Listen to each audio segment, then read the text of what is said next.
Don in London, hello. It's September the 24th, 2009, time just after 8 in the morning. My videos all about recovery from addiction to either substance or behaviour. Could be any substance or behaviour for anybody. Recovery seems to be the same. My substance was alcohol, still is if I went back drinking. My behaviour, when not drinking, workaholic, relationshipaholic, gymaholic, you name it, any old olic, any oldism, any sort of, I suppose, obsession which I could get glued to simply because I was looking to fill a hole and a gap inside me, which was based on feeling less than, not part of, isolated in the end. And I don't know how many rock bottoms I had, not only in my drinking days, but also that I had a few rock bottoms in recovery as well. So we may take away the substance or the behaviour, and then we have to deal with who we are, and it's best done on a daily basis. But in the first initial stages of recovery, I had mountains and mountains of emotional turmoil which I didn't really know how to handle.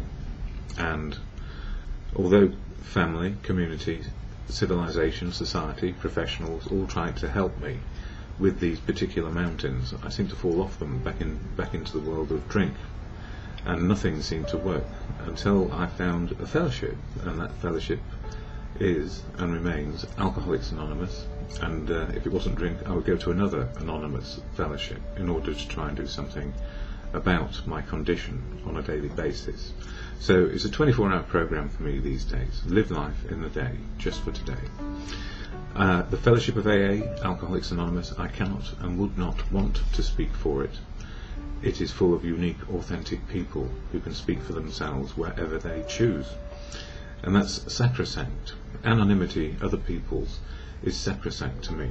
And how people share, how people interact around their conditions is their personal choice. So I share about recovery because it helps me by helping others, I hope. I don't wish to undermine anybody's point of view or their outlook. This is just me and my outlook. But I share about AA and the fellowship because it helps me on a daily basis. Everybody in the fellowship has wisdom, and I learn from the wisdom of days, people who have been in recovery just for a few days, or one day, or people not in recovery but seeking it. So every day I learn something about the world and me. And with the fellowship there is a statement of intent which is shared at every meeting, and it goes like this. And the reason why I say it, it slows me into the moment of now. And here we go. Alcoholics Anonymous is a fellowship of men and women who share their experience, strength and hope with each other, that they may solve their common problem and help others to recover from alcoholism.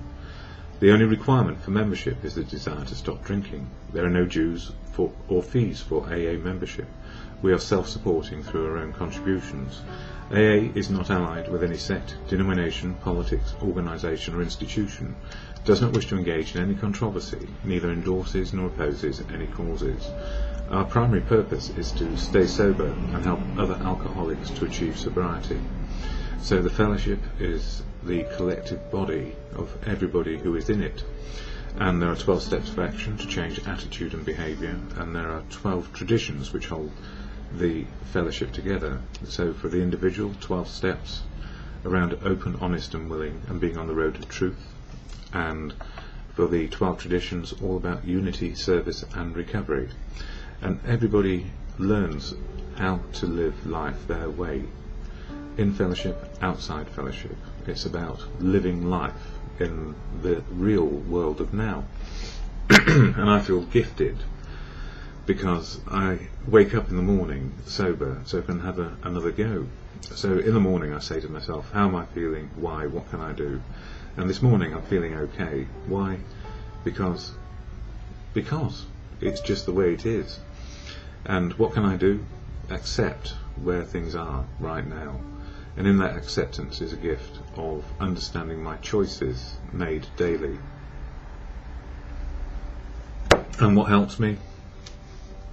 Books like this, as Bill sees it, one-page bits of information, or I suppose inspirational readings.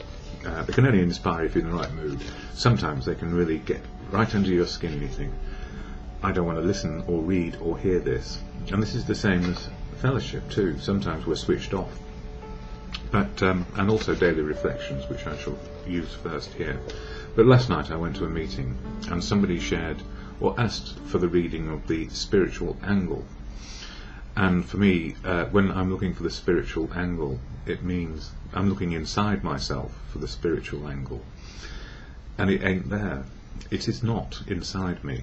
Spiritual is the world as it is, the truth of now. Spiritual exists. It just is. It's just here and now. It's not just. It is the actuality of now. And I can choose to understand I can be included in it or excluded. And most of what excludes me is my fear, my putting on a brave face, and my ego. So if I knock my fear, I can't know if I can knock it down.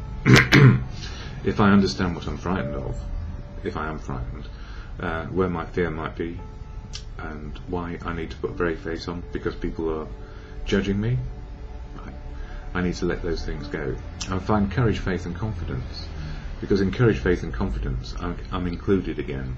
I'm not isolated. So the spiritual angle, courage, faith and confidence, to be included, be a part of, make choices, be active in what is going on. So the reading in Daily Reflections today is all about vigilance. So September the 24th.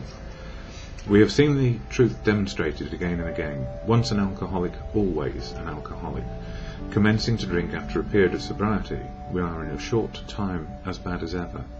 If we are planning to stop drinking, there must be no reservation of any kind, nor any lurking notion that someday we will be immune to alcohol. And I don't think that was me in the end. I did relapse. Well, I don't know. Yes, I did, after 3 months. And it was dreadful, because I knew exactly what I was doing to myself. I was seeking oblivion because I couldn't deal with my feelings. And that was some years back. So, today I am an alcoholic. Tomorrow will be no different. My alcoholism lives within me now, and forever. I must never forget what I am. Alcohol will surely kill me if I fail to recognize and acknowledge my disease on a daily basis. I am not playing a game in which a loss is a temporary setback. I am dealing with my disease for which there is no cure, only daily acceptance and vigilance. And I love that, because it means that I need reminding on a daily basis where I am today. And that's good. So when I get affected by clinical depression, I have a better idea of what I need do to help myself by asking for help from others. And that won't cure it, but it will sure make it a little bit easier, maybe, to deal with. So dealing with life, its ups and downs, joy and sadness is the key. As Bill sees it, this one, excuse me for coughing, excuse me, it says on page 213, complete the house cleaning. Time after time, newcomers have tried to keep them, start again. Time after time, newcomers have tried to keep to themselves shoddy facts about their lives, trying to avoid the humbling experience of the 5th step, which is where we share our fearless moral inventory with another human being. They have turned to easier methods. Almost invariably they got drunk. Having persevered with the rest of the program, they wondered why they fell. Yeah, so the encouragement is to do the 12 steps, not do them, but live them in the end, and experience them. We think the reason is that they never completed their house cleaning. They took inventory all right, but hung on to some of the worst items in stock. They only thought they had lost their egoism and fear. They only thought they had humbled themselves, but they had not learned enough of humility, fearlessness and honesty, in the sense we find it necessary, until they told someone else their entire life story. And the gift is, if we can share our life story, we do clean house, and the gift of an empty house is it's useful again. Yes. Anyway, the Serenity Prayer, which I share at the end of this video always, to God or good conscience of your choice and understanding. God, grant me the serenity to accept the things I cannot change, courage to change the things I can, and the wisdom simply to know the difference or understand it just for today.